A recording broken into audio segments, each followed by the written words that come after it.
ఇది మన యొక్క ప్రవీణ్ పగడాల బ్రదర్ ఇది మరణాన్ని అనే కంటే త్యాగము అని అనొచ్చు, లేదు అంటే నా ఈ మనువాదుల భాషలో కరెక్ట్ చెప్పాలంటే నరబలి. నరబలి అనేది ఒక ఈ దుర్మార్గులు పెట్టిన అనేక మూఢాచారాలు, ఈ ఆర్య బ్రాహ్మణులు లేదా మనువాదులు పెట్టినటువంటి అనేక మూఢాచారాల్లో నరబళ్ళు కూడా వెరీ వెరీ కామన్ ఉండేది. ఓకే, నరబళ్ళు కూడా వెరీ వెరీ కామన్ ఉండేది. ముఖ్యంగా విష్ణుకుండినులు అనే వాళ్ళు తెలంగాణ ఈ ప్రాంతం యొక్క బేస్డ్గా పరిపాలన కొనసాగించారు.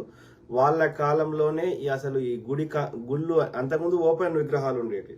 ఓకే, సో ఆ తర్వాత గుడి కాన్సెప్ట్ కూడా ఈ విష్ణుకుండినుల కాలంలోనే వచ్చింది. ఓకే, లేదంటే ఇక్ష్వాకుల కాలంలో. ఓకే, సో కాబట్టి ఇక్కడ ఏం చెప్తున్నా అంటే ఈ నరబలి ఈ యొక్క అది అందులో హమారా ప్రసాద్ ఉన్నడా, లేకపోతే అమారా ప్రసాద్ కేవలం ఇన్ఫర్మేషన్ ముందస్తుగానే తెలిసిందా అనేది క్వశ్చన్ మార్క్ హమారా ప్రసాద్ గురించి. అది కాకుండా డెఫినెట్లీ ఈ లలిత్ కుమార్ అండ్ ఈ యొక్క మన కరుణాకర్ సుగుణ హస్తము డెఫినెట్లీ ఉంది. రాధా మనోహర్ అనేట ఆయనకి ఆయన కూడా రిక్వెస్ట్ చేసి ఉంటాడు, ఏది మన యొక్క చిన్నజీయర్ గారు. సో ఏది ఏమైనా ఇక్కడ రాష్ట్ర స్థాయిలో చిన్నజీయర్ అనే దుర్మార్గుడు వీళ్ళు, ఎందుకంటే ఈ అమారా ప్రసాద్ నాకున్న సమాచారం మేరకి ఈ అమారా ప్రసాద్, కరుణాకర్ సుగుణ, ఈ లలిత్ కుమార్, ఆ కళ్యాణి భార్గవి ఇట్లాంటి పెంపుడు కుక్కలని కుక్కలని కంటే ఇంకేమన్నా విద్వేష పురుగులని, ఓకే, వీళ్ళందరినీ పెంచి పోషిస్తుంది చిన్నజీయర్ గారు. ఓకే, జిఆర్ ట్రస్ట్ కింద 1000 కోట్ల ఆస్తులు ఎందుకుంటాయి సర్వసంగ పరిత్యాగి? సో 1000 కోట్ల భూములు ఎందుకుంటాయి అనేది ఆలోచించాలి. ఒక రమణ మహర్షి దగ్గర లేవు. ఒక లైఫ్ ఆఫ్ యోగి అని బుక్ రాసి క్రియాయోగాన్ని పరిచయం చేసినటువంటి బాబాజీ దగ్గర లేవు 1000 కోట్లు. ఓకే, వాళ్ళు సర్వసంగ పరిత్యాగులు. ఆ హిమాలయాల్లో ఆ యొక్క దాదాపు వస్త్రం ఎలాంటి, ఎందుకంటే వాళ్ళకు ఈ యొక్క బట్టలు కూడా ఈ ప్రకృతికి విరుద్ధం అన్నట్టు. అంటే దిగంబరులు, దిక్కులే అంబరంగా గలవారిని దిగంబరం అంటారు. అంటే ఇక శరీరం మీద ఏముండదు, ఎట్లా పుట్టినామో అట్లనే. ఓకే, సో అట్లా అంత ఏమంటారు, అంత పవిత్రమైన వాళ్ళు. కానీ చిన్నజీయర్ అనే దుర్మార్గుడు 1000 కోట్లకు ఆస్తులు. వాళ్ళు చెప్పే ఏ మాటకి ఒక సైంటిఫిక్ టెంపర్ ఉండదు. ఒక ల్యాబ్లో టెస్టులు చేయలేము, ఒక చారిత్రక ఆధారాన్ని చూపెట్టలేము. ఆ చెత్తని మనకి రుద్దుతా ఉంటారు అన్నట్టు. ఓకే, సో ఆ క్రమంలో ఇది ప్రవీణ్, నేను నాకు వచ్చిన వేరియస్ ఇన్పుట్స్ని బట్టి నా సొంతంగా విశ్లేషించిన దాన్ని బట్టి, ఓకే, ప్రవీణ్ బ్రదర్కి సన్నిహిత్యంగా ఉన్న వాళ్ళతో మాట్లాడిన దాన్ని బట్టి, మానవత్వం ఉన్న వాళ్ళు రియాక్ట్ అయిన దాన్ని బట్టి నేను చెప్తాను. సో ఇందులో ఇక ఆధారాలు అడగొద్దు. ఆధారాలు అడిగేది ఉంటే నేను ఇక్కడ కూర్చొని ముచ్చట చెప్పా. ఓకే, నేను కొట్లాడే విధానం వేరే ఉంటుంది. ఓకే, ఆధారం అడగకూడదు. ఆధారం అడగాలంటే అప్పుడు నన్ను ఐజీని చేయండి, లేకపోతే ముఖ్యమంత్రిని చేయండి, ఇంకోటి ఏదైనా చేయండి, ఆధారాలు పట్టుకొని వస్తాను అన్నిటికీ. అర్థమైందా? మనకి లిమిటెడ్ రిసోర్సెస్ ఉన్నప్పుడు మనకు యొక్క ఆధారాలు రావు. ఎవరైతే అధికారంలో ఉన్నారో సామాన్యులు ఏం చేయగలుగుతారు? మన యొక్క వాదనని వినిపించగలుగుతాము, మనం రిక్వెస్ట్ చేయగలుగుతాము, లేకపోతే డిమాండ్ చేయగలుగుతాం. కానీ ఇక మన తరఫున ఒక ప్రతినిధి నిలబెట్టినప్పుడు వాళ్ళకి అన్ని రిసోర్సెస్ వాళ్ళకి ఇచ్చినప్పుడు మనం ఎక్కడి నుంచి పట్టుకొస్తాం? ఇవాళ నాకు సీసీ ఫుటేజ్ కావాలి ఆధారం, నాకు ఆ ఒక్క పర్టికులర్ టైం కాదు ఎంటైర్ డే కావాలని అడుగుతున్నా. నాకు ఎవరు ఇవ్వాలి? గవర్నమెంట్ ఇవ్వాలి. అంటే ఏం చేయాలి? మనము కోర్టు ద్వారా ఆర్డర్ అనేది తెప్పించుకోవాలి, లేదంటే ఆర్టీఏ వేయాలి. ఆర్టీఏ వేస్తే ఈ ఎన్డీఏ ప్రభుత్వం వచ్చినాక నో డేటా అవైలబుల్ అని చెప్తున్నది. మరి కంట్రోల్ వాళ్ళ చేతులు ఉన్నాక ఆధారం మన దగ్గరికి ఎట్లా వస్తుంది? అంటే మనమే డైరెక్ట్ ఇన్వాల్వ్ అయి చేస్తే తప్ప రాదు. దట్ డస్ నాట్ మీన్ ఆధారం లేనంత మాత్రాన ఆ సమాచారం తప్పు అనలేం కదా. ఇప్పుడు నా ఫేస్ ఉంది, నేను ఏడుస్తున్నాను నవ్వుతున్నాను అనేది నా ముఖం చెప్తుంది కదా. దానికి ఆధారం అడిగితే ఏం చెప్తాం? ఆ సిచ్యువేషన్ సర్కమ్స్టాన్షియల్ ఎవిడెన్స్ ఉంటుంది కదా. ఆ యొక్క జరిగిన విధానంలో మనం చెప్పొచ్చు కదా, అది నిజమా కాదనేది ఒక అవగాహన వస్తుంది కదా. అర్థమైందా? కాబట్టి పిచ్చి మాటలు మాట్లాడితే కలవదు. ఏది ఆధారం పట్టుకరా ఈ పట్టుకరా అంటే కలవదు. మనకు వచ్చిన సమాచారాన్ని చెప్తాం. అందులో ఏమైనా మేక్ సెన్స్ ఉంటే, అందులో కరెక్ట్ అనిపిస్తే తీసుకోండి, కరెక్ట్ లేకపోతే చెత్తకు పుట్టలు వారేయండి. ఓకే, అర్థమైందా? అంత మాత్రాన అసలు ముచ్చటనే చెప్పొద్దు అనే హక్కు లేదు. అందులో అది ముచ్చట ఇంటే కదా అది అందులో ఎంతవరకు కరెక్ట్ ఉంది లేదు అనేది మనం కూడా ఆలోచిస్తాం కదా. ఏది పడుతుంది వచ్చి చెప్పాం కదా, చెప్తే మన వాల్యూ పోతుంది కదా. ఇప్పుడు కరుణాకర్ సుగుణ ఏది నేను అమ్మాయిలను బ్రోకర్ చేస్తా అన్నాడు. ఎక్కడైనా ఒక ఆధారం చూపెట్టే, ఓకే ఆధారం చూపెట్టకున్నా సరే, కామన్ సెన్స్, నేను అమెరికాలో అట్లా చేస్తే నన్ను ఇంకా బయట వస్తాడా పోలీసుడు, అమెరికా పోలీస్? చెప్పండి, కామన్ సెన్స్. చిన్న ట్రాఫిక్ వైలేషన్కే వాళ్ళు నోటీసులు పంపిస్తారు. అట్లాంటిది నువ్వు అంత పెద్ద నేరాలు చేసి కంఫర్టబుల్గా వచ్చి రోజు ఇక్కడ ముచ్చట చెప్తావా? ఆలోచించండి. ఓకే, సో ఆ క్రమంలో ఏది అనేక ప్రవీణ్ బ్రదర్స్ సంబంధించిన అత్యంత సన్నిహితులు ఈ మధ్య కాలంలో చాలా మీటింగ్లు పెట్టిర్రు. అపాలజెస్టిక్స్ అని, సాక్షి అపాలజెస్టిక్స్ అని, లేకపోతే 1 month అది మాసికం అంటారు తెలుగులో అయితే 1 month అదే. ఏది ఏమైనా ప్రవీణ్ బ్రదర్స్ సంబంధించిన సన్నిహితులు ఈ మధ్య కాలంలో మాట్లాడారు. అది వడ్డే నవీన్ గారు కావచ్చు, జార్జ్ గారు కావచ్చు, ఇంకా అనేక మంది కావచ్చు. ఓకే, సో 30 ఏళ్ళ సాన్నిహిత్యము. ఇంకో బ్రదరు ఆయన ఏది సీతాఫల్ మండిలో బ్రదర్తో పాటు కొన్ని మంత్స్ ఉన్నాడు, ఓకే, కలిసి జీవించాడు. అట్లా అనేక మంది అతనికి అత్యంత సన్నిహితులు చెప్పిండ్రు. మేము చూసిన కాడికి ఈ క్రిస్టియానిటీలోకి వచ్చిన తర్వాత ప్రవీణ్ బ్రదర్ తాగడం మేమైతే ప్రత్యక్షంగా చూడలేదు. అంటే ఒకరు అబద్ధం చెప్తారు కావచ్చు, ఇద్దరు చెప్తారు కావచ్చు. ఇంతమంది అత్యంత సన్నిహితులు ఎక్కడో చోట ఒక్కసారైనా బయటపడుతుంది. నేనేమంటాను, తాగడం తప్పు కాదు, నా భాషలో తాగడం తప్పు కాదు. ఓకే, ఒక రిలాక్సేషన్ కోసం హద్దులు మించినంత వరకు ఏ పని చేసినా తప్పు కాదు. కాకపోతే ఇక్కడ ఏంది, తాగి నడిపితే తప్పు అంటున్నాం కానీ తాగడం తప్పు అంటలేము. కానీ ప్రవీణ్ బ్రదర్కి ఉన్న అత్యంత సన్నిహితులు చెప్తుంది మాత్రం ఆయన మేమైతే చూడలేదు, మేము అతనితోటి ఇన్నేళ్ళు సహవాసం చేసినాం, లేదా సహచర్యం చేసినాం, లేకపోతే ఫ్రెండ్షిప్ చేసినాం, మేమైతే తాగడం చూడలేదు అని చెప్పారు. అర్థమైందా? వీకెండ్ తాగొచ్చు, లేకపోతే తెలంగాణ కల్చర్లో అయితే ఏది ఈవెన్ డే టైం అయినా సరే అన్నం తినే ముందు 11కు ముందు ఎవరైనా చుట్టం వస్తామో 11కు ముందు పొద్దుగాల 11 కంటే పొద్దుగాల అంటే మార్నింగ్, సో మార్నింగ్ 11 కంటే ముందు వస్తేనేమో ఛాయ్ ఇస్తారు. ఓకే, అర్థమైందా? 11 తర్వాత వస్తే మందే ఆఫర్ ఇస్తాం. లాస్ట్కి వాళ్ళు తాగా నేను పోవాలన్నా సరే ఒక బీరు తెచ్చానే ఇద్దరు సగం కన్నా షేర్ చేసుకుంటారు. ఎందుకంటే అది కల్చర్ ఏర్పడ్డది, అదొక ఎదుటి వారికి ఇచ్చే మనము ఒక ఆప్యాయత, గౌరవము, ఈ కల్చర్ ఏర్పడ్డది. ఓకే, సో ఆ విధంగా తినే ముందు తాగి ఒకటో రెండో పెగ్గులు అది లైట్గానో వాళ్ళ కెపాసిటీని బట్టి తాగి తిని పడుకొని 4 గంటలకు 3:30కో 4కు లేచి మళ్ళీ పోయి ఎవరి పని వాళ్ళు చేసుకుంటారు. నేనేమంటున్నా, రిలాక్స్ కావడానికి తాగితే తప్పు లేదు, తాగి బండి నడిపితేనే తప్పు. కానీ ప్రవీణ్ బ్రదర్కి ఉన్నటువంటి అత్యంత సన్నిహితులు చెప్పింది కానీ అది పబ్లిక్లో చెప్పడం అంటే పోనీ డిఫరెంట్ అనుకుందాం. తమ అత్యంత సన్నిహితుల దగ్గరనే చెప్తారు కదా, నేను ఒకసారి కాకపోతే ఒకసారి తాగినా అని. సో ఆయనకు తాగుడు అలవాటు లేదు అనేది ఇక్కడ మనము కన్ఫర్మ్ చేయొచ్చు. ఓకే, అర్థమైందా?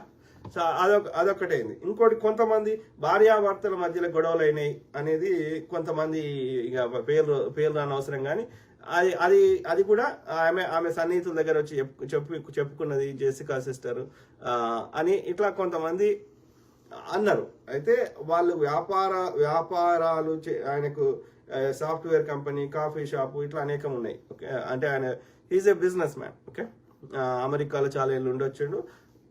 దాంతోపాటు అనేక మందికి సేవ చేస్తున్నాడు, అనేక మంది పిల్లలను చదివిపిస్తున్నాడు. దాంతోపాటు ఆయన ఇంట్లో 12 మంది కంటిన్యూస్గా వాళ్ళకి తనే తల్లి, జెసికా సిస్టర్ తల్లి, ఈ ప్రవీణ్ బ్రదర్ తండ్రిగా 12 మంది అనాథ పిల్లల్ని పెంచి పోషిస్తుండే. 24 గంటలు వాళ్ళ ఇంట్లోనే ఉంటారు. ఓకే, అర్థమైందా?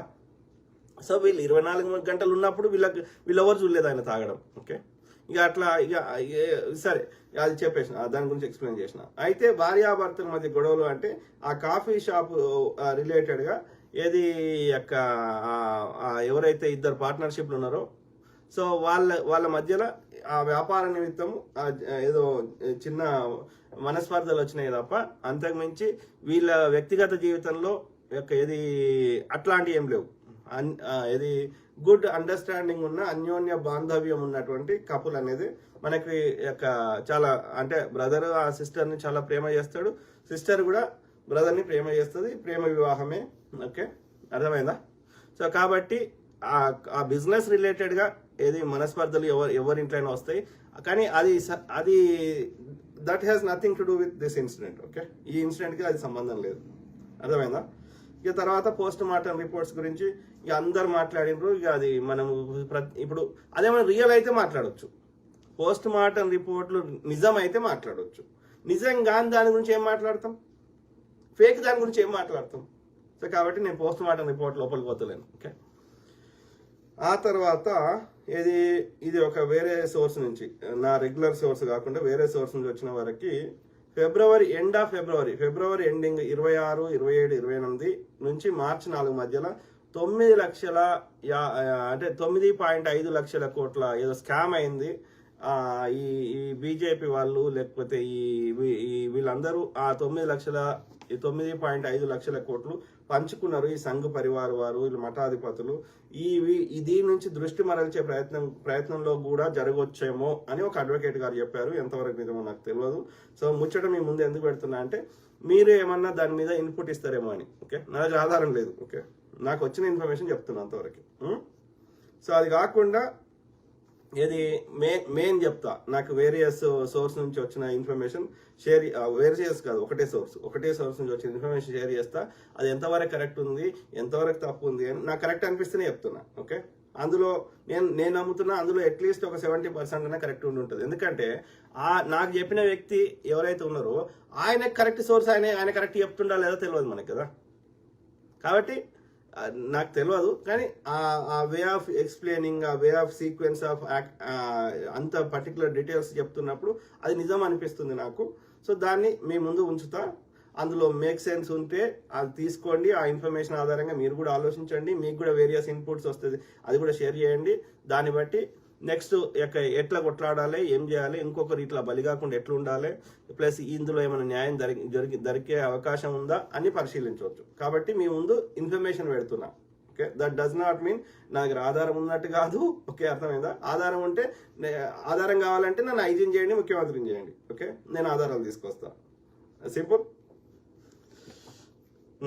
ఆ క్రమంలో ఆ డీటెయిల్స్ చెప్పే కంటే ముందు నేను ఈ కేసులో ఏం జరగాలి అంటే ఏం జరిగితే ప్రవీణ్ బ్రదర్ యొక్క ఆత్మ శాంతిస్తుంది, అతని త్యాగానికి ఒక అర్థం ఉంటుంది అనేది నాకు అర్థమైంది. నేను చెప్తున్నా, నేను రాసుకున్నా. సో నాకు సొంతంగా వచ్చిన ఆలోచనలే. ఓకే, నేను ఇందులో ఎవరిని కాపీ కొట్టలే. సో ఒకటి ఏంటంటే ప్రవీణ్ బ్రదర్కి యొక్క ఈ కేసులో న్యాయం దొరకాలి. ఎందుకు దొరకాలంటే ఇట్లాంటి యొక్క అది ఊరికే అతని యొక్క మరణము ఆ యొక్క ఎవరిని పడితే వాళ్ళని చంపే హక్కు ఎవడిచ్చిండు?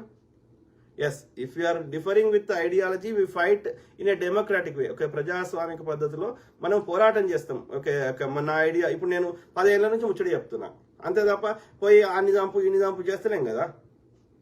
ఎస్, నేను చెప్పింది నచ్చకపోతే నువ్వు చెప్పుకో, కన్విన్స్ ద పీపుల్. నువ్వు చెప్పిన దానిలో న్యాయం ఉంది, కరెక్ట్ అనిపిస్తే నీకు మద్దతు ఇస్తారు, లేదు నేను చెప్పింది కరెక్ట్ అనిపిస్తే నాకు మద్దతు ఇస్తారు. అంతవరకే కానీ చంపుకోవాల్సిన అవసరం ఏమొచ్చింది? ఇప్పుడు ఆ పాస్టర్ ఎవరైనా ఏ పాస్టర్ అయినా, ఈ ప్రవీణ్ బ్రదర్ కాదు, ఏ పాస్టర్ అయినా ఆయనకు బైబిల్ నచ్చింది, బైబిల్లో ఉన్న విషయాలు నచ్చినాయి, లేకపోతే యేసుక్రీస్తు ప్రభు చెప్పింది నచ్చింది అనుకో, ఆయన చెప్పుకుంటున్నాడు. ఆయన చెప్పింది నీకు మేక్ సెన్స్ లేకపోతే కరుణాకర్ సుగుణ గారు కానీ, లేకపోతే లలిత కుమార్ గారు కానీ, హమారా ప్రసాద్ గారు కానీ, లేకపోతే ఈ యొక్క చిన్నజీఆర్ స్వామి గారు కానీ, ఇంకెవరన్నా కానీ మీరు చెప్పుకోండి. మా సనాతన ధర్మమే కరెక్టు, మా బ్రాహ్మణిజమే కరెక్టు, మా వర్ణ వ్యవస్థనే కరెక్టు, మా ఆవు పెండ చాలా అందులో పోషకాలు ఉన్నాయి, క్యాన్సర్లు తగ్గిస్తాయి, ఇంకోటి తగ్గిస్తే చెప్పుకోండి. అప్పుడు కోర్టులో ఎవరైనా కేసేస్తే సారీ చెప్తారు, కరోనా ఇల్లు తగ్గుతుంది, యొక్క పెండలో యొక్క సుగంధ ద్రవ్యాలు వేసి అమ్మితే దానికి మళ్ళీ కోర్టులో కేసేస్తే డాక్టర్ అసోసియేషన్ వేసింది కోర్టు వేస్తే ఆ యొక్క ఎవరు ఈ మన రామ్దేవ్ బాబా వచ్చి సారీ చెప్పుకుంటూ పోయిండు. విలేకరులు అడిగితే కూడా ప్రెస్ కాన్ఫరెన్స్ కు మూతి ముందర మైక్ పెడితే పారిపోతున్నాడు. ఇక అది వాళ్ళ సంస్కారం.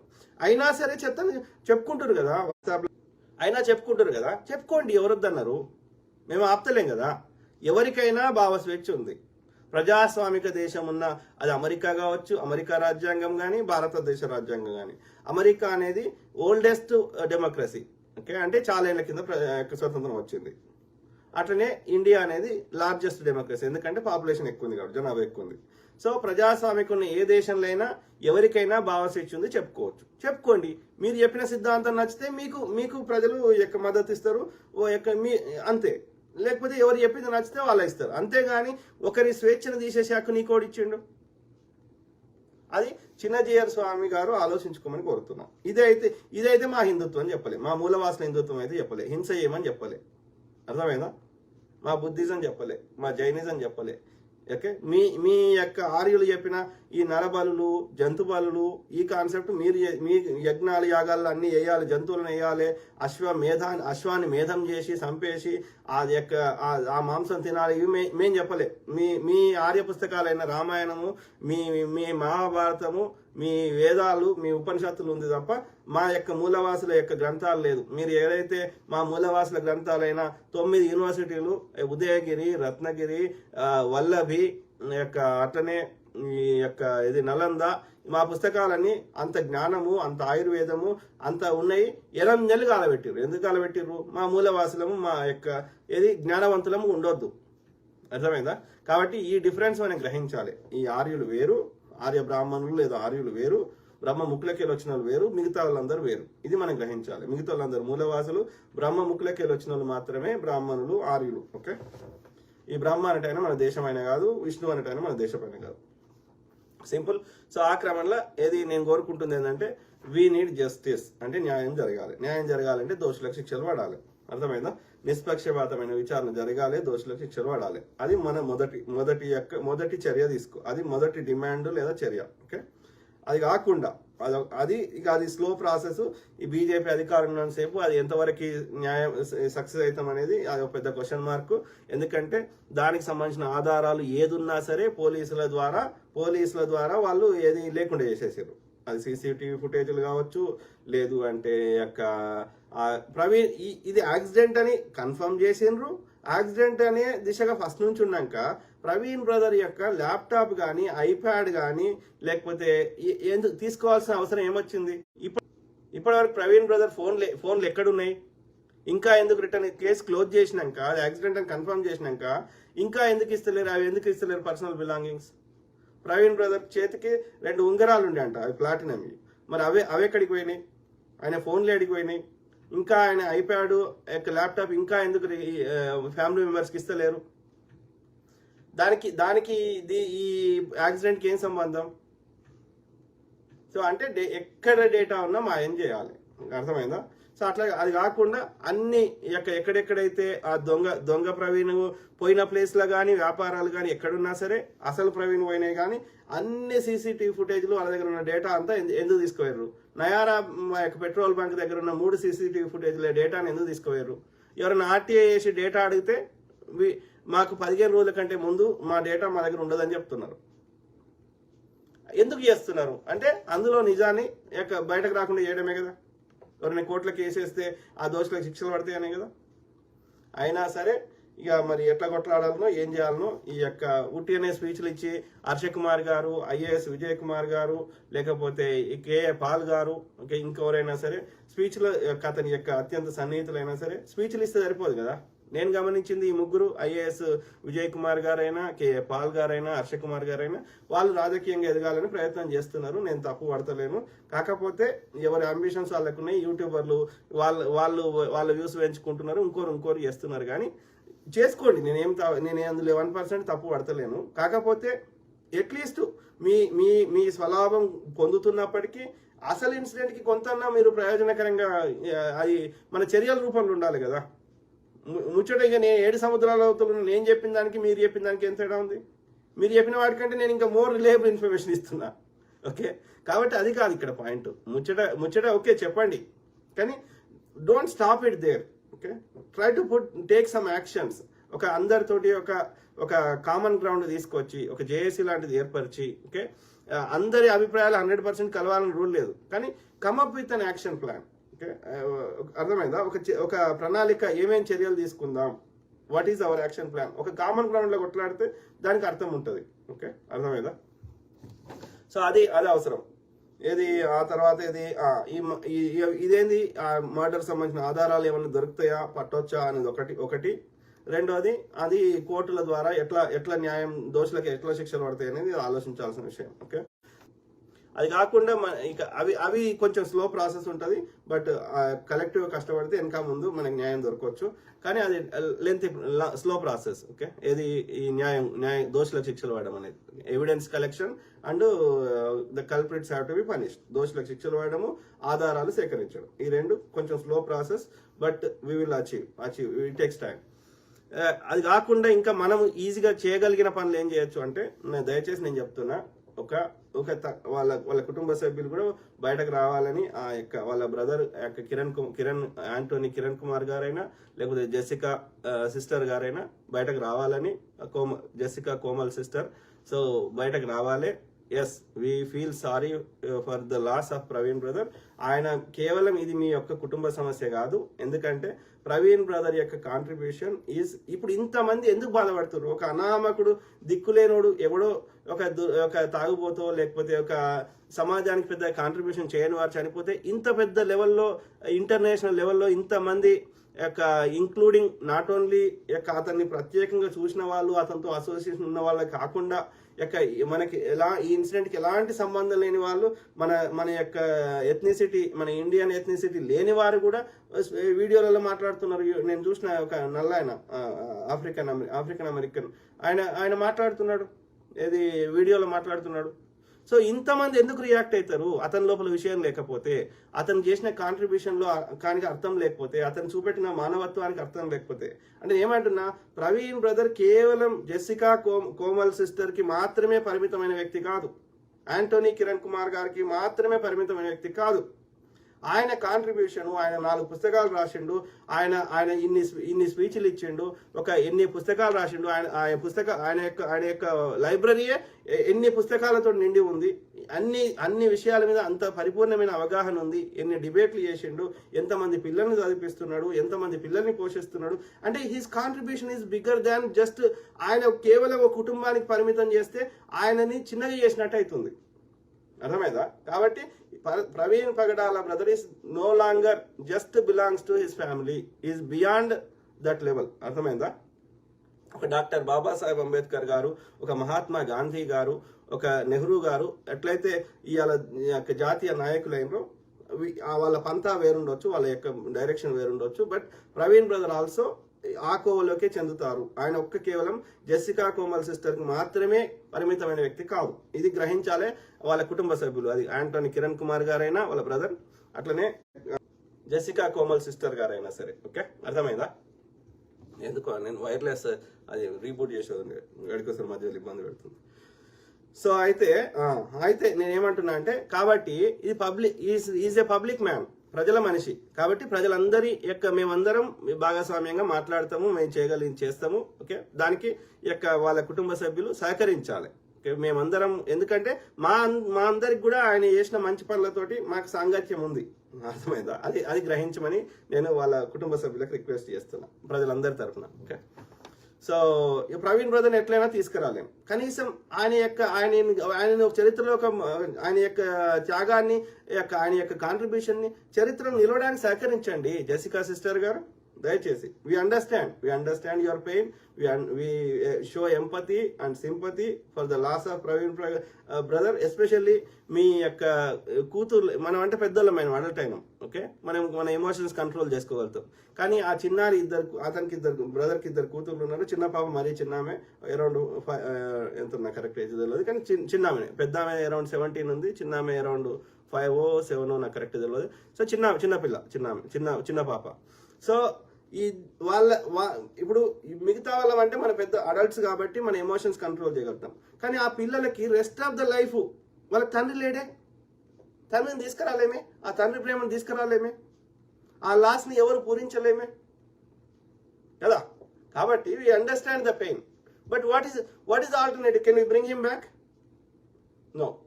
కాబట్టి what else we can do అనేది ఆలోచించమని ఆ కుటుంబ సభ్యులను నేను ప్రాధాయపడుతున్నాను ప్రజలందరి తరఫున. ఓకే, సో ఆ బ్రదర్ యొక్క త్యాగాన్ని చరిత్రలో నిలపడానికి మీ యొక్క సహాయ సహకారాలు ఉంటే ప్రజలే చేస్తారు. మీరు ఏం స్పెషల్గా కష్టపడాల్సిన అవసరం లేదు. జెసికా సిస్టర్ గారైనా కిరణ్ యాంటోనీకి మీరు అడ్డుపడకపోతే చాలు. మీరు అప్రూవల్ ఏదైనా ప్రజలు మేక్ సెన్స్ ఉన్న వాటికి అప్రూవ్ ఇస్తే చాలు, సింపుల్. ఓకే, మీరు ఇంకా భయపడతారు ఏం చేస్తారు? ఎంతమంది చంపుతారు? లేదు కదా. అంత అంత ఈజీయా? అది అది అన్ఫార్చునేట్ అయింది కానీ అంత ఈజీ ఏం కాదు. ఓకే, దీని నుంచి తప్పించుకోవడానికి వాళ్ళు ఇంకా ఏం చేయాలో అర్థమవుతుంది వాళ్ళకి. ఇంత ప్రజల నుంచి ఇంత రియాక్షన్ వస్తుంది అనుకోలే ఎవరు ఈ దుర్మార్గులు. ఆ క్రమంలో నేను థర్డ్ పాయింట్ ఏం చెప్తున్నా అంటే, దయచేసి అది 5 కోట్ల 10 కోట్ల ఇంకెక్కువ అవసరమో నాకు తెలియదు. నా అంచనా ప్రకారం 5 నుంచి 10 కోట్లు అవసరం ఉంటుందేమో. ఎందుకు అంటే ఆ ఫండ్స్ కలెక్ట్ చేయాలి. అది ఫండ్స్ కలెక్ట్ చేస్తారా లేకపోతే కేఏ పాల్ గారు లాంటి వాళ్ళు డొనేషన్ ఇస్తారా మనకు తెలియదు. ప్రజలందరి దగ్గర నుంచి ఈ యొక్క వసూలు చేస్తారా మనకు తెలియదు. ఏమంటారు, ఒక వ్యక్తి అయితే అతను మళ్ళీ అందులో ఆ డొనేషన్స్ కూడా తింటాడేమో అని భయం ఉంటుంది. కాబట్టి ఆ ప్రవీణ్ పగడాల బ్రదర్ పేరు మీద ఒక ఏమంటారు ఎన్జిఓ లాంటిది ఏర్పాటు చేసి అందులో వచ్చిన ప్రతి సొమ్ముని ప్రవీణ్ పగడాల యొక్క జ్ఞాపకార్థం స్పెండ్ చేస్తూ దాంతోపాటు పేద పిల్లలకి ఏమన్నా మనం కాంట్రిబ్యూట్ చేయగలిగితే అది బెటర్. కాబట్టి ప్రవీణ్ పగడాల బ్రదర్ పేరు మీద ఒక ఎన్జిఓ లేదా ఎన్జిఓ అంటారు, లేకపోతే ఇక్కడ non profit organisation. Okay, so ఎన్జిఓని ఏర్పాటు చేసి ఆ వచ్చిన ఫండ్స్ని మా యొక్క సద్వినియోగం చేస్తే అది బాగుంటుంది అనేది నా ఆలోచన. ఏమేం చేయొచ్చు ఆయన ఏమేం చేయొచ్చు అంటే, ఆ ఫండ్స్ని మనము ఈ న్యాయవాదులకి ఖర్చు పెట్టవచ్చు, లీగల్ ప్రొసీడింగ్స్కి. ఓకే, దాంతో అంటే న్యాయవాదులకి బెస్ట్ అటార్నీని హైర్ చేసుకుంటే, అటార్నీ అంటే న్యాయవాది, బెస్ట్ లాయర్ని ఫేమస్ లాయర్ని హైర్ చేసుకుంటే. ఎందుకంటే ఈ న్యాయ వ్యవస్థ ఎట్లుందంటే, అది అమెరికాలోనే ఇండియాలోనే వ్యక్తిగతంగా గమనించింది ఏంటంటే, నీకు ఉన్న పరిచయాలను బట్టి నీ ఎంత ఇన్ఫ్లుయెన్స్ చేస్తే అంత నీకు న్యాయం దొరుకుతుంది. జస్ట్ వాడు ఆధారాలు పెడితే న్యాయం దొరుకుతలేదు. ఓకే, కాబట్టి బెస్ట్ లాయర్ని హైర్ చేసుకుంటే బెస్ట్ లాయర్ ఏం చేస్తాడు, గంటకి ఎంతనో ఛార్జ్ చేస్తాడు, రైట్. కాబట్టి we need funds for the న్యాయ పోరాటం. మంచి ఫేమస్ లాయర్ అటార్నీని పెట్టుకొని మనం న్యాయ పోరాటం చేయడానికి వి నీడ్ ఫండ్స్. ఓకే, కాబట్టి లాయర్ ఫీజులకి పైసలు కావాలి ఫస్ట్ది. రెండోది ఏంటి, ఆధారాలు సేకరించడానికి మనకి డబ్బులు కావాలి. ఎవరు ఏ డేటా ఉంటేనే రాదు. ఓకే, సో కాబట్టి ఆధారాలు సేకరించడానికి న్యాయవాదుల ఫీజులకి మనకు డబ్బులు కావాలి. దాంతో పాటు నేను ఏమంటున్నా అంటే, ఒక డాక్టర్ వైఎస్ రాజశేఖర రెడ్డి గారికి ఎట్లయితే పులివెందల్లో ఒక బెస్ట్ ఒక స్టాచ్యూ కట్టినామనుకో ప్రవీణ్ బ్రదర్కి, అంబేద్కర్ డాక్టర్ బాబాసాహెబ్ అంబేద్కర్ రాజ్యాంగ నిర్మాత అయిన డాక్టర్ బాబాసాహెబ్ అంబేద్కర్ గారి విగ్రహాలని ఎన్నో చోట్ల కూలుస్తున్నారు, మనం చూస్తున్నాం. ప్రవీణ్ పగడాల బ్రదర్ యొక్క స్టాచ్యూని కూల్చడం వాళ్ళకి 2 నిమిషాల పని. కాబట్టి ఆ సిచ్యువేషన్ రాకూడదు. ఆ ప్రవీణ్ బ్రదర్ త్యాగం చరిత్రలో నిలిచిపోవాలంటే ఒక పెద్ద పార్కు కట్టాలి. డాక్టర్ వైఎస్ రాజశేఖర రెడ్డి గారికి పులివెందుల్లో ఎట్లయితే పార్కు కట్టినరో మెమోరియల్ పార్కు, లేదంటే మన నెక్లెస్ రోడ్ మీద ఎన్టీఆర్ గారికి, నందమూరి తారక రామారావు గారికి ఎట్లయితే కట్టినరో, ఒక పివి నరసింహారావు గారికి ఎట్లయితే కట్టినరో, ఢిల్లీలో అనేక మందికి అనేక మెమోరియల్ పార్కులు కట్టినరో, ఆ విధంగా తక్కువలకు 5 నుంచి 10 ఎకరాల స్థలంలో బెస్ట్ మెమోరియల్ పార్క్ కట్టాలి. Today wireless is giving me problem. So అయితే అక్కడ ఏది కొంతమూరు ఎక్కడైతే యాక్సిడెంట్ జరిగిందో అది highway, national highway NH-16. So NH-16 మీద రోడ్ మీద కట్టలేం కాబట్టి ఆ ట్రాఫిక్ ఉంటుంది. కాబట్టి అక్కడ నుంచి ఎగ్జిట్ తీసుకుంటూ లోపలికి కొంచెం ఒక 1/2 కిలోమీటర్ ఆ ప్రాంతం నుంచి, అంటే రాజమండ్రి అవుట్స్ రాజానగరం కింద వస్తుంది, Rajahmundry rural. So Rajahmundry outskirts లో ఆ కొంతమూరు నుంచి కొంచెం ఎగ్జిట్ లోపలికి పోతే ఒక 1/2 కిలోమీటర్ లోపలికో 1 కిలోమీటర్ లోపలికో పోతే అక్కడ 5 నుంచి 10 ఎకరాల స్థలం తీసుకొని బ్రహ్మాండమైన పార్కు, బ్రదర్ యొక్క స్టాచ్యూ, అట్లనే అందులో ఒక మ్యూజియము, ఇట్లాంటివన్నీ పెట్టుకొని బ్రదర్కి సంబంధించిన జ్ఞాపకాలు కూడా అక్కడ పెడితే ఆయనకు మనకు ఒక ఘనమైన నివాళి అర్పించిన వాళ్ళం అవుతాము. ఆ బ్రదర్ మీద ప్రేమ ఉన్న వాళ్ళు, లేకపోతే వాళ్ళ కుటుంబ సభ్యులు ఆయన బర్త్డేకో డెత్ డేకో పోయి అక్కడ తమ యొక్క నివాళులు అర్పించడానికి ఒక అవకాశం ఉంటుంది. ఆ మ్యూజియంలో బ్రదర్కి సంబంధించిన లైబ్రరీ కానీ, లేకపోతే బ్రదర్కి సంబంధించిన వస్తువులు కానీ, లేకపోతే బ్రదర్ మాట్లాడిన వీడియోల కలెక్షన్ కానీ అది పెడితే ఆ బ్రదర్కి మనం నిజమైన నివాళులు అర్పించిన వాళ్ళం అవుతాం. ఆ బ్రదర్ త్యాగము చరిత్రలో ఎప్పటికీ నిలిచి ఉంటుంది.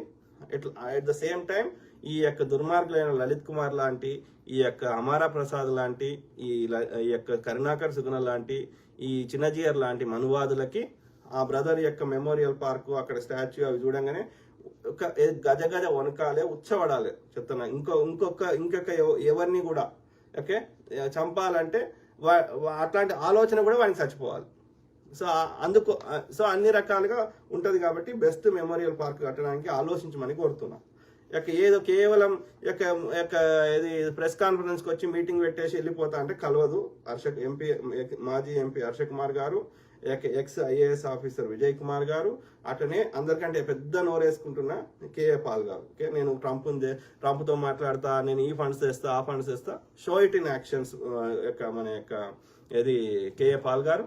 ఓకే, కిలారి ఆనంద పాల్ గారు. ఓకే, సో అట్లనే ఎవరైనా ఏది వీడియోస్ కలెక్షన్ చెప్పిన మ్యూజియంలో, లైబ్రరీ చెప్పిన, ఆల్రెడీ బుక్స్ మనం కొనాల్సిన అవసరం కూడా లేదు. ప్రవీణ్ బ్రదర్ ఇంటి దగ్గర ఆల్రెడీ లైబ్రరీ ఉంది, ఈ పుస్తకాలు తీసుకుని ఆ మ్యూజియంలో పెడితే చాలు. ఓకే, అర్థమైందా? సో అట్లనే ఎవరైనా మంచి రైటర్ ఉంటే ఆ ప్రవీణ్ బ్రదర్ జీవిత చరిత్ర మీద అతని యొక్క సన్నిహితులు అందరి దగ్గర ఇంటర్వ్యూలు చేసి అతను ఎట్లా ఉండేవాడు, ఏం చేసేవాడు, అతని కాంట్రిబ్యూషన్ ఏంది, ఆ యొక్క అతని బాల్యం ఏంది అన్ని తెలుసుకొని వాళ్ళు తెలుసుకుంటారు. స్టోరీ రైట్ చేసేటోళ్ళు they interview everybody, they collect all the information and they right book. So ఆ విధంగా ఆయన జీవిత చరిత్రని ఒక పుస్తకం రాస్తే అది భావితరాలు అది చదువుకోవడానికి, ఆయన అందులో నుంచి ఇన్స్పిరేషన్ పొందడానికి అవకాశం ఉంటుంది. కాబట్టి ఆయన జీవిత చరిత్రని ఒక పుస్తకంగా రాయాలని నేను ఈ ఫండ్స్ కూడా దానికి కూడా వాడుకోవచ్చు. కాబట్టి మనకి డబ్బులు అవసరము, అర్థమైందా? ఎట్ ద సేమ్ టైం ఈ యొక్క ఏది చంద్రబాబు నాయుడు గారు ఎన్నడూ లేనిది 30 కోట్లు, ఒక 80,000 మంది పాస్టర్లు ఉంటే ఆంధ్రప్రదేశ్లో 8,000 చిల్లర, నాకు ఎగ్జాక్ట్ నెంబర్ తెలియదు, అరౌండ్ 8,000 చిల్లర పాస్టర్లకి ఒక్కొక్కరికి 35,000 చొప్పున 30 కోట్లు ఇచ్చిండంట. ఓకే, మొన్న ఇప్పుడు ఈస్టర్కి. ఓకే, సో 30 కోట్లు ఇచ్చి ఆ యొక్క అందులో కొంత ఫేమస్ ఉంటారు కదా, వాళ్ళకి సన్నిహితంగా ఉన్న వాళ్ళ ఆ పాస్టర్కి ఫోన్ చేసి ఆ యొక్క అడుగుతుండంట, ఇప్పుడు మీరు సంతోషంగా ఉన్నారా, జర కామైన రా అని అడుగుతుండంట. ఏమవసరం అంటే ఆంధ్రప్రదేశ్లో జర ఎక్కువ ఉన్నది ఈ యొక్క ఈ క్రిస్టియన్స్ జనాభా ఎక్కువ ఉన్నది. సో అంటే మాకు ఓట్లు పోతాయేమో అని భయం. అంటే నీకు ఏమవసరము చంద్రబాబు నాయుడు గారు? నీవు అది యాక్సిడెంటే అన్నాక నీకేం సంబంధం అది ఏమైనా సరే, అక్కడ అర్థం చేసుకోండి. మరి ఎందుకు కామ్ చేయాలి అంటే 30 కోట్లు ఇస్తే ఒక ప్రవీణ్ బ్రదర్ లైఫ్కి 30 కోట్లు విలువ కట్టినావా చంద్రబాబు నాయుడు గారు?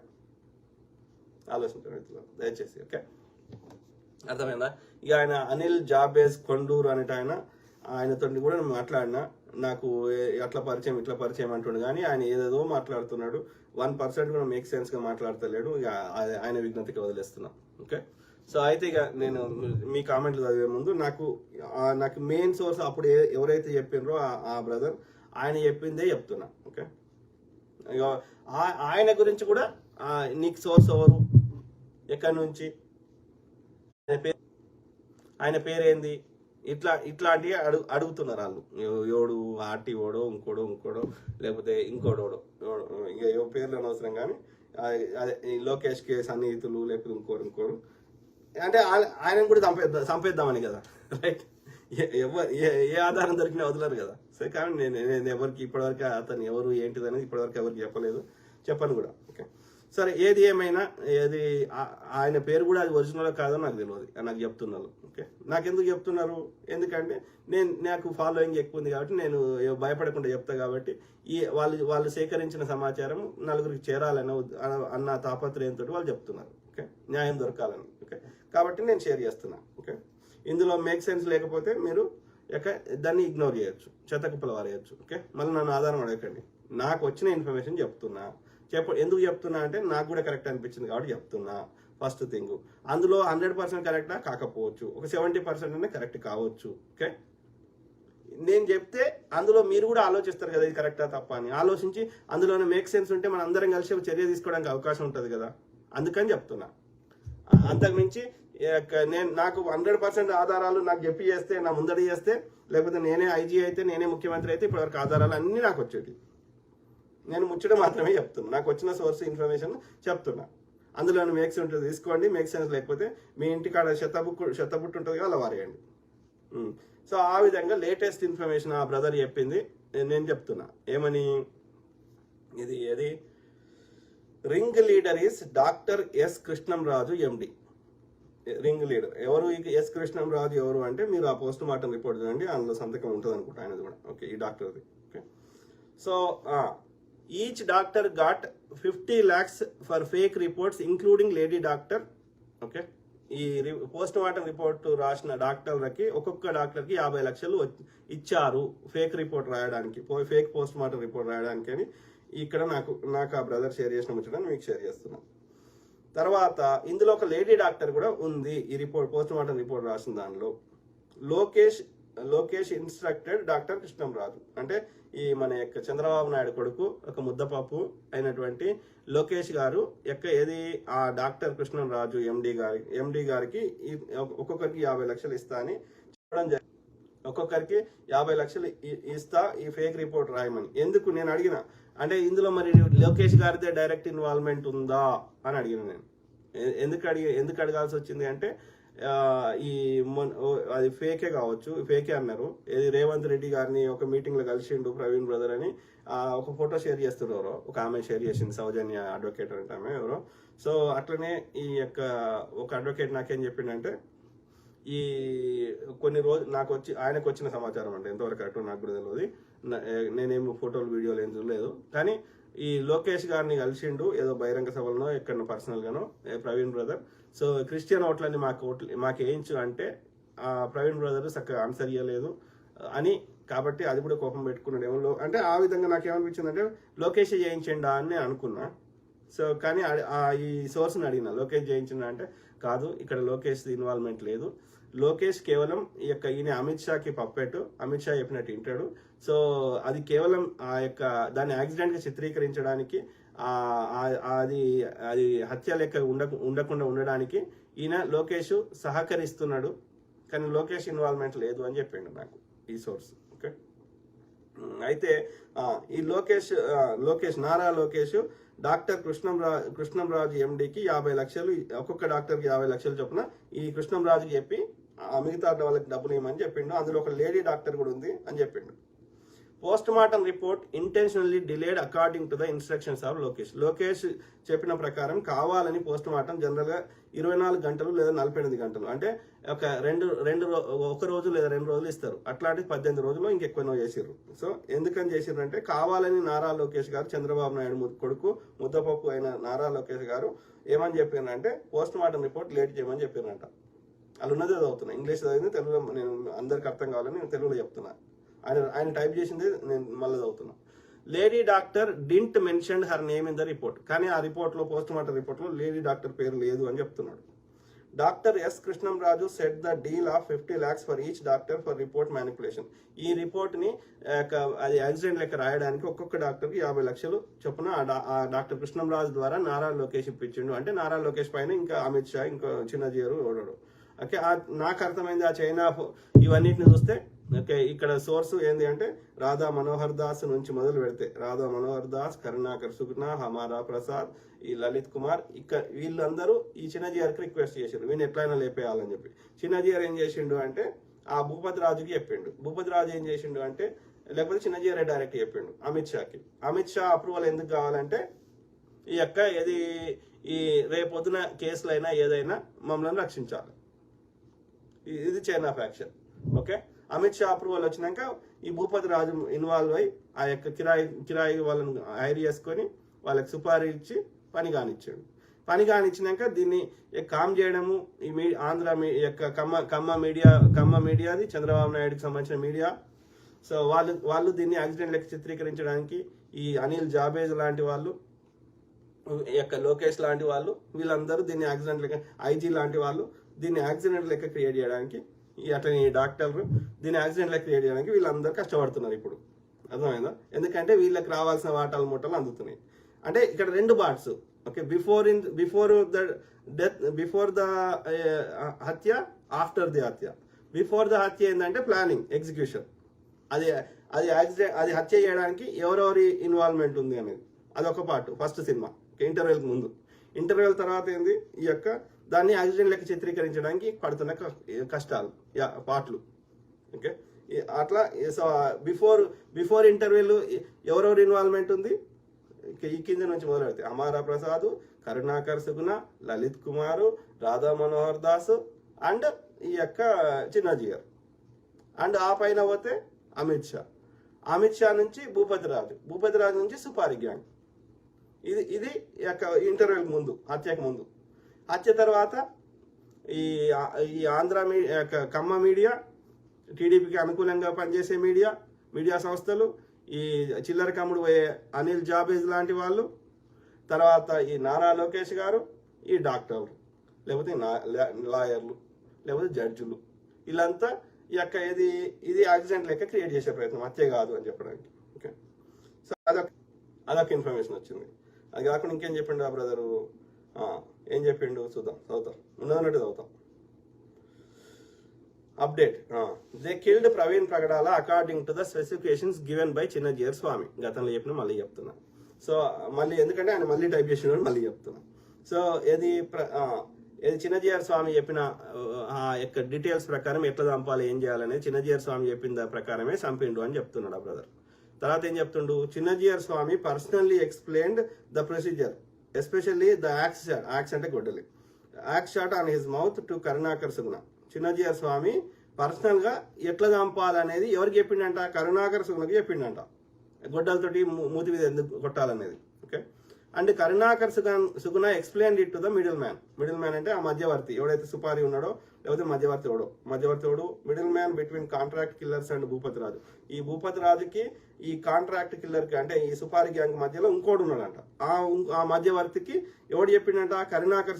అర్థం చేసుకోండి ఈ ప్రొసీజర్ అంటే ఎట్లా చైన్ ఆఫ్ యాక్షన్ ఎట్లా వర్కౌట్ అయింది అనేది, ఈ హత్య అనేది. Chinna Jeeyar Swamy personal explain the procedure especially the axe shot on his mouth to Karunakar Suguna. Karunakar Suguna అనేటోడు చిన్నజీఆర్ స్వామి యొక్క పెంపుడు డాష్. ఓకే, ఎందుకంటే నేను ఆ యొక్క ఆర్టీవీలో డిబేట్లో ఏది మనకు కొలక్వియల్ అంటే సామాన్యులు మాట్లాడే తెలంగాణలో జర అటనే మాట్లాడతాం, ఏది వాడు వీడు నార్మల్గా వచ్చేస్తాయి. ఓకే, వాడు అనే వారికి వాడు ఇక ఇది ఆర్టీవీ అనేది జర ఒక 3 million సబ్స్క్రైబర్స్ ఉన్నారు, ఈక్వల్ టు శాటిలైట్ ఛానల్ లాగా. కాబట్టి అందులో అక్కడనే లకారంతో లంచకొడు కానీ తిట్టడం స్టార్ట్ చేసిన అంతా నేనేమన్నా అనలే కదా. వాడు అనేది ఒక ఊత పదం లాగా వచ్చింది, దానికి లంచకొడుకు దాకా ఎందుకు పోతున్నాడు, అంత కోపం ఎందుకు వస్తుంది దానికి కరుణాకర్ సుగుణకి? ఎవరికి లేదు దానికి ఎందుకు కోపం వస్తుంది? ఆడే ఇంతమంది ఛానళ్ళకి పోయి అది యాక్సిడెంట్ అని ఎందుకు అంత నెత్తినోరు కొట్టుకొని చెప్తున్నాడు? అంటే the way you react is shows what, అంటే నువ్వు ఎట్లా రియాక్ట్ అవుతున్నావు నీ గురించి చెప్పేస్తున్నది. ఓకే, సో ఏది ఏమైనా ఏమంటున్నాడు, చిన్నజీఆర్ స్వామి కరుణాకర్ సుగుణకి చెప్పిండు ఎట్లా మూతి మీద గొడ్డలతో కొట్టాలనేది. కరుణాకర్ సుగుణ ఏం చేసిండు అంటే ఒక మధ్యవర్తికి చెప్పిండు. మధ్యవర్తి ఎవడరా అంటే ఈ సుపారి గ్యాంగ్ కి భూపతి రాజు మధ్యలో ఉండేటోడు ఒకడు. ఓకే, సో ఆ మధ్యవర్తి ఎవడరా అంటే middle man is from Andhra Pradesh చెందిన వ్యక్తి అంట. వాడు ఆనికి చెప్పిండంట. ఆనికి చెప్తే ఆడేం చేసిండు, ఈ భూపతి రాజుకి చెప్పిండు ఆ మధ్యవర్తి, అటనే ఈ యొక్క సుపారి గ్యాంగ్ కి చెప్పిండు అనేది ఇక్కడ సారాంశం. The axe shot which broke the jaw bone is a symbolic attack. General గా నేను ఇది లైవ్ వచ్చే ముందు నా యొక్క వైర్లెస్ రౌటర్ అవన్నీ రీస్టార్ట్ చేస్తా. ఇవాళ ఎందుకో చేయలేదు, అదేమో గడికోసారి నాకు ఇబ్బంది పెట్టదు జనరల్ గా. సరే, ఏది ఏమైనా మనం let's continue. The axe shot అంటే గొడ్డలి వేటు. ఓకే, వేటు అనేది ఏంది, జాబోన్ అంటే ఈ దవడ, ఇదే దీని ఏమంటారు, మ్యాండిబుల్ అంటారు. ఓకే, ఇది రెండు ఉంటాయి, పైన ఒకటి కింద ఒకటి ఉంటుంది. ఇట్లా అంటే ఇది ఉంది కదా ఈ బోన్. సో ఇది దవడ, ఇది ఇట్లా ఈ షేప్ లో ఉంటుంది. ఓకే, సో ఇది వన్ ఆఫ్ ద చాలా గట్టిగా ఉండే బోన్ అంట. ఓకే, అంత ఈజీగా అది పలగదు. ఓకే, సో ఈ జా bone is a symbolic attack that shutting his mouth. నువ్వు ఈ నోరుతోటే కదరా మమ్మల్ని అవమానించినవు, లేకపోతే మా రాధా మనోహర్ దాస్ లెక్క వేషవేసినవు, మమ్మల్ని అన్ని ఛానల్లో పోయి అన్ని బహిరంగ సభలు పోయి మమ్మల్ని అవమానించే విధంగా వాళ్ళ భాషలో వాస్తవాలు చెప్పడం కూడా వాళ్ళకి నచ్చక. సో అందుకని ఈ దవడను వలగొడితే ఇక ఇంకొకడన్ని కూడా మాట్లాడడానికి అవకాశం లేదు. కాబట్టి ఇట్స్ సింబాలిక్ గా ఇంకా వేరే వాళ్ళు కూడా మాట్లాడడానికి భయపడాలని చెప్పి ఇది కావాలని దవడను వలగొట్టిరు అని చెప్తున్నాడు. ఇది సో యాక్స్ షాట్ అంటే గొడ్డలితోటి కొట్టిర్రు, ఈడ కొట్టిర్రు, ఈడ కరెక్ట్ గా. ఓకే, తర్వాత ఇది టంగ్ కట్ ఆఫ్ టంగ్ అంటే నాలుకను కోసేసిర్రు అని చెప్తారు. Penis and testes cut off, private భాగాలు కింద ఉన్నాయి, కట్ చేసిర్రు అని చెప్తున్నాడు. These are the main instructions given by Chinna. ఆ వీడియో పోస్ట్ మార్టం వీడియో ఇవ్వమంటే ఇయ్యారంట, పోలీసులు కోర్టుకి ఇస్తారంట, కోర్టు చెప్తేనే ఇస్తారంట, అదేందో నాకు తెలియదు. సో అయితే ఇక్కడ చెప్పినా కదా, నాలుక కోసేసిందని చెప్పిండ్రు, కింద ప్రైవేట్ భాగాలు కోసేసిందని చెప్పిండ్రు, మూతి మీద గొడ్డలు కొట్టిర్రు, దవడ వల్ల కొట్టిర్రు అని చెప్తున్నారు. Okay, these are the main instructions given by Chinna Jeeyar Swamy ఈ ఆదేశాలు ఇచ్చిండు, ఈ ఆదేశాలు ఇచ్చినట్టు వాళ్ళు చేసిండ్రు అని చెప్తున్నాడు. అయితే నేను అడిగినా మరి ఎందుకు చంపిండ్రు అని అడిగినా నేను. మెయిన్ కారణం ఏంది అని అడిగిన ఆ బ్రదర్కి. అడిగితే ఏం చెప్తున్నాడు ఆయన, main reasons for killing Praveen Pagadala brother. ఇది మొదటిది, ఫస్ట్ది ఏమంటున్నాడు, 2 years బ్యాక్, 2 ఏళ్ల కింద, చదివినాక నేను తెలుగు చెప్తా. 2 years back Pagadala participated in a debate in Rakshana TV. He participated from US. So అక్కడ రక్షణ టీవీలో 2 ఏళ్ల కింద ఒక డిబేట్లో పాల్గొన్నాడంట. At that time Praveen Pagadala explain clearly the caste system, inequalities in the systems, how Dalits searched for better alternative. He gave many examples, annotations from Puranas and other so-called Hindu books. They could not answer him. Okay, ఆ డిబేట్లో Praveen brother యొక్క ఈ కుల వ్యవస్థ గురించి, వర్ణ వ్యవస్థ గురించి, ఇందులో ఉన్నటువంటి వివక్ష గురించి, యొక్క అసమానతల గురించి, అట్లనే ఈ యొక్క ముఖ్యంగా దళితులు ఎందుకు ఈ యొక్క క్రిస్టియానిటీలకు పోతున్నారు, లేకపోతే వేరే ధర్మాలకు ఎందుకు పోతున్నారు అని అవి ఎక్స్ప్లెయిన్ చేస్తూ అనేక ఉదాహరణలు చెప్పిండు. సో అట్లనే ఈ సనాతన ధర్మానికి చెందినటువంటి వేదాలు లేకపోతే పురాణాలు, అందులో ఉన్నటువంటి చెత్తను కూడా కడిగి పారేసిండు. అది అప్పుడు వాళ్ళకి దానికి ఆన్సర్ చెప్పలేకపోయినరు అని చెప్తున్నాడు. ఏది ఆ డిబేట్కి వచ్చిన ఈ యొక్క సనాతన ధర్మలు, అందులో కరుణాకర్ సుగుణ కూడా ఉన్నాడు అనుకుంటా. Okay, the flaws he mention in the debate invoked Chinna Jeeyar Swamy ego. ఆ లోపాలు ఎత్తే వరకు, రాముడి గురించి ఇంకోటి లోపాలు ఎత్తే వరకు, the flaws he mention in the debate invoked Chinna Jeeyar Swamy ego. Chinna Jeeyar Swamy ఈగోకి దెబ్బ తగిలిందంట. ఎందుకంటే వాళ్ళు నిలువుబొట్టులు పెట్టి మనకు పంగనామాలు పెట్టుకుంటా రాముని పేరు మీద బతుకుతున్నప్పుడు రాముణ్ణి అనే వారికి వాళ్ళ యొక్క బతుకు తెరువు పోతుంది. కాబట్టి రాముని పేరు మీదనే 1000 కోట్ల భూములు, 1000 కోట్ల ఆస్తులు సంపాదించుకున్నారు జియో ట్రస్ట్ కింద. కాబట్టి ఇక రాముణ్ణి తక్కువ మాట్లాడితే వాళ్ళ రాముని పేరు మీద రాజకీయం చేస్తున్నారు. కాబట్టి రాముని పేరు మీదనే వాళ్ళ యొక్క బతుకు తెరువు వెళ్ళదీస్తారు. కాబట్టి 100,000 కోట్లు సంపాదిస్తారు. కాబట్టి వాళ్ళ రాముని తగ్గిస్తే వాళ్ళకి వచ్చే ఆదాయం తగ్గుతుంది, వాళ్ళకి వచ్చే ఓట్లు తగ్గుతాయి. కాబట్టి యొక్క ఏది చిన్నజీయర్ స్వామి యొక్క ఈగో హర్ట్ అయిందంట ఈ ప్రవీణ్ బ్రదర్ ఆ డిబేట్ లో మాట్లాడింది. అందుకని ఆయన వీని ఎట్లయినా అంతం చేయాలని పగబెట్టుకున్నాడంట ఆయన చెప్తున్నా. Yes, the participants are Chinna Jeeyar Swamy appointed people. ఇది మొత్తం అంటే ఇక్కడ చిన్నజీయర్ స్వామి అనేట ఆయన్నే కీలక వ్యక్తి. ఆయన వద్దు అనుకుంటే జరిగేది కాదు. మిగతా వాళ్ళు ఎంతమందిని ఎత్తినోరు కొట్టుకున్నాం. Okay, a symbolic shot of Brahmanistic ego to shut up the Christian voice or shutting his mouth. అంటే ఈ సనాతన ధర్మం వాళ్ళు ఈ క్రిస్టియన్స్ యొక్క వాయిస్ ని నోరు మూపించే ప్రయత్నంలో భాగమే ఈ హత్య అనేది ఆ బ్రదర్ చెప్తున్నాడు. This act shot is a projection of Chinna Jeeyar Swamy's heart. Chinna Jeeyar Swamy ఏమనుకున్నాడో అదే ఈ గొడ్డలు పెట్టు అని చెప్తున్నాడు. It is very important to publish because many didn't understand the heart behind the murder. ఇది మీరు ప్రజలకు చెప్పాలి. ఎందుకు అంటే ఈ చిన్నజీయర్ స్వామి ఎంత ఆ క్రూయాలిటీ ఏందనేది ప్రజలకు తెలవాలని చెప్తున్నారు brother. Mere killing is just like an accident. It's an attack on a sect and its ethnicity. It's attack to prove the brahmanistic supremacy. బ్రాహ్మణుల ఆధిపత్యానికి ఈ హత్య అనేది ఒక మంచి ఉదాహరణ అని చెప్తున్నాడు. Okay, this murder indicates ancient rivalry between 2 ethnic sects.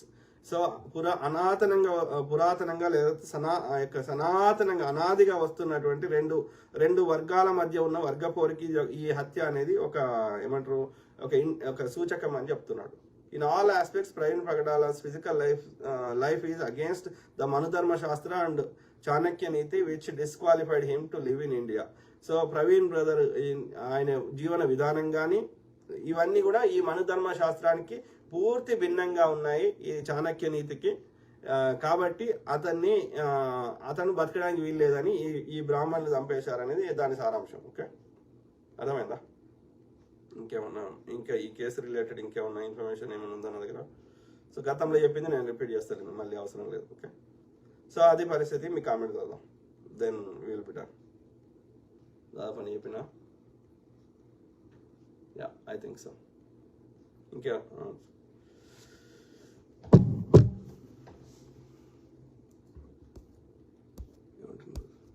Ashok న్యాత ఏమంటున్నారు, ఈ బీజేపీ ఆర్ఎస్ఎస్ వల్ల దేశం మొత్తం నాశనం అవుతుంది. దశల వారీగా అన్ని విధాలుగా నాశనం అవడమే కాకుండా దేశం అంతర్యుద్ధంతో నాశనం అవుతుంది. కరుణాకర్ గాడు ఆ గుండు కొజ్జాగాడు, ఆ పందిగాడు, ఆ బ్రోకర్ గాడు, వీళ్ళు పెంపుడు ఊరకుక్కల వల్ల అగ్రెసివ్గా ఉంటూ గర్వంగా మేమే అంతా అనే విధంగా ప్రవర్తిస్తున్నారు. ఎంత నీచమైన అంటే వాళ్ళ పండు ఎప్పుడు పగులుతుందో. కరెక్ట్, అది చూద్దాం. అది భగవంతుడు ఎప్పుడు కానీ ఏ మతం చెప్పినా గదే ముచ్చట చెప్తుంది. ఓకే, చెప్పే విధానం వేరుంటుంది. తప్పే, రైటే. సో కాబట్టి ఆ దుర్మార్గులు చేసే వాటికి అది హిందుత్వం కాదు, అది సనాతన అధర్మం, బ్రాహ్మణిజము, మనువాదం. సో తప్పకుండా ప్రకృతి శిక్ష వేస్తుంది. Okay, simple. సో స్వామి పట్నాయక్ పివిఎస్పి, మత మార్పిడి డ్రామా అసలు లక్ష్యం ప్రాచీన భారతీయుల చరిత్రను నామరూపాలు లేకుండా చేయడమే వాళ్ళ ముఖ్య అజెండా.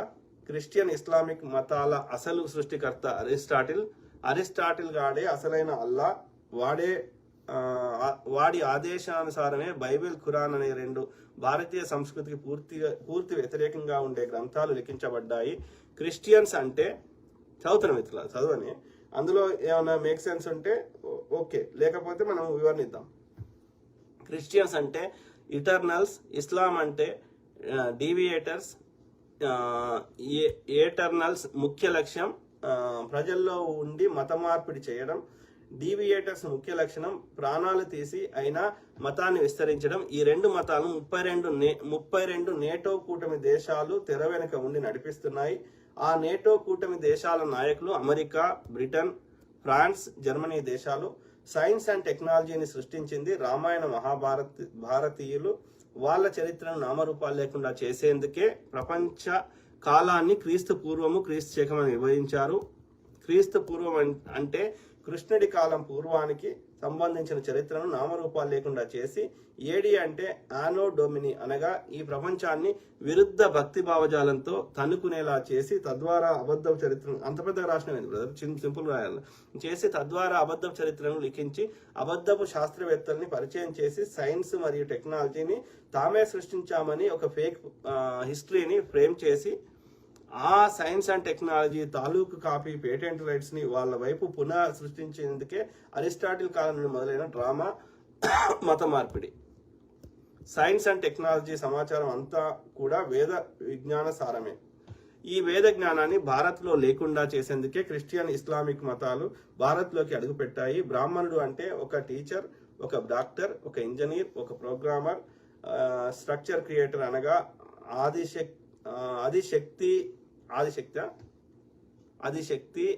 ఆదిశక్తి అవతారాన్ని సృష్టించేవాడు అని అర్థం. అనగా కంప్యూటర్ అప్లికేషన్స్ ని సృష్టించే మంత్రగాడు, ఒక జడ్జి, ఒక రూలరు, ఒక ఎకనామిక్స్, ఒక శాస్త్రం. నేను పుస్తకమే రాసేసండి ఇక్కడ. ఇంత చదవాలి నేను? సింపుల్గా రాయొచ్చు కదా. భారత్ని అంతం చేయడం కోసమే కులాలను వర్గాలుగా విభజించి రిజర్వేషన్ అనే మహమ్మారిని సృష్టించారు. బ్రాహ్మణ వ్యవస్థ మీద తప్పుడు ఆరోపణల చరిత్రను లిఖించి ఆ తప్పుడు చరిత్రను వ్యాప్తి చేసేందుకే కమ్యూనిస్టు, అంబేద్కరు,